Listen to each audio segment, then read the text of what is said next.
Hello, guys, welcome back. How the United States and Israel exchange tactics in violence and control. Following the killing of George Floyd, as US riot police fired rubber-coated bullets, tear gas canisters, pepper spray, and stun grenades at protesters, Palestinians shared tips on social media on how to best deal with the assaults. Many in the Palestinian territories are well experienced with such tactics by security forces while living under a decades-long occupation by Israeli forces in the occupied West Bank and besieged Gaza Strip. According to the organizations Jewish Voice for Peace (JVP) and researching the American-Israeli Alliance (RAIA), one common theme shared between the United States and Israel is the exchange of tactics and expertise in state violence, which has been ongoing for 18 years. Months after the September 11 attacks, US law enforcement delegates attended their first official training expedition to Israel to exchange best practices in counter-terrorism. Since then, thousands more from across the United States, including agents from the FBI, CIA, and Immigration and Customs Enforcement (ICE), have been schooled at these meetings in both Israel and the US, sponsored by far-right Israeli lobby organizations.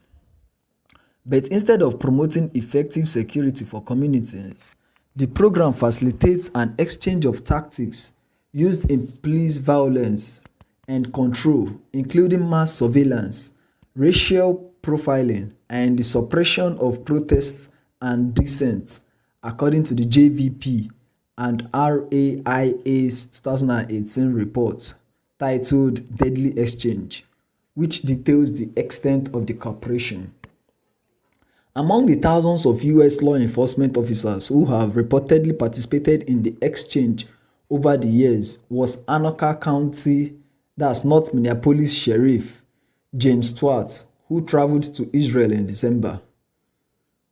Eran Efrati, the executive director of RAIA, who has studied the subject for the past decade, said that when training with Israel, US police delegates witnessed live demonstrations of repressive violence in real time.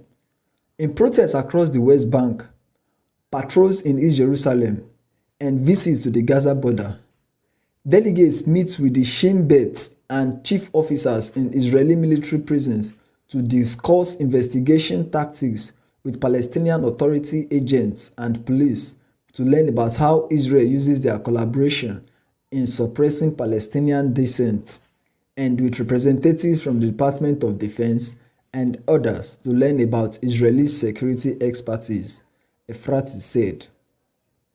Leila, a campaign organizer at JVP, who asked that only her first name be used, said, "The exchange program is just one aspect of violent policing in the United States that has existed for decades. The violence that we are seeing today in the US is 100% the result of white supremacy and anti-blackness and institutionalized racism in the US," Leila said. The exchange programs create the opportunity for US armed forces and Israeli armed forces to come together and swap tactics and deepen the harmful practices and policies that already exist in both countries. Among the topics covered during these exchanges, delegates learn how to suppress and infiltrate demonstrations and how to coordinate with the media over coverage, Deadly Exchange found. The training also involves sales of crowd control weapons exchanged between the two governments, including US-made tear gas canisters that were heavily used in protests in Oakland, California in 2011 and Ferguson, Missouri in 2014, as well as Israeli surveillance technologies. The American Civil Liberties Union (ACLU) is among those to have criticized police, including departments in Oakland, Baltimore, Ferguson, and Boston for contracting tech companies to use surveillance software to profile residents based on their religion, race, and political affiliation, the report said. Some US practices have been influenced by the infamous Israeli infiltration of Palestinian communities as well. Lawrence Sanchez, a CIA officer who worked to establish the New York Police Department's demographics unit, which consisted of informants known as mosque crawlers, spying on Muslim communities, acknowledged the team drew inspiration from Israeli practices in the occupied Palestinian territories, according to the report. The NYPD has also sent undercover officers to infiltrate Black Lives Matter protests and collect multimedia records of protester identities, activities, and text messages. The FBI and Department of Homeland Security justified their surveillance of Black Lives Matter activists by referring to them as Black identity extremists and domestic terrorists. These practices reflect the increasing use of security rhetoric to justify the surveillance and infringement of rights of US citizens and residents based on their race and political positions, a practice already fully institutionalized in Israel, Deadly Exchange said. Like Palestinians who are arbitrarily defined as security threats and put on the Shin Bet list, people of color and racial justice activists in the United States are subjected to systematic surveillance and can be placed on gang databases or government watch lists with little recourse or opportunities to hold the state accountable. The campaign to end the deadly exchange started in 2017 and has so far seen a few successes. In 2018, Durham, North Carolina became the first city in the United States to ban police training with foreign militaries, including with Israel. After a coalition of community organizations successfully lobbied the city council, Aman Abera, a coalition member of the group Demilitarize from Durham to Palestine that spearheaded the campaign, said it came together by combining the Palestine Solidarity Movement and Black organizers in Durham. The key to the campaign, Abera said, was to unite visions of divesting from Israeli apartheid and occupation and to ensure public safety locally, especially for marginalized Black and poor communities often targeted by police.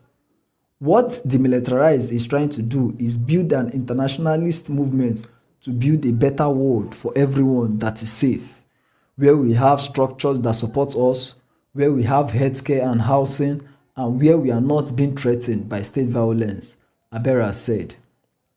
In December 2018, Vermont State Police also cancelled training in Israel after pressure from local organizers.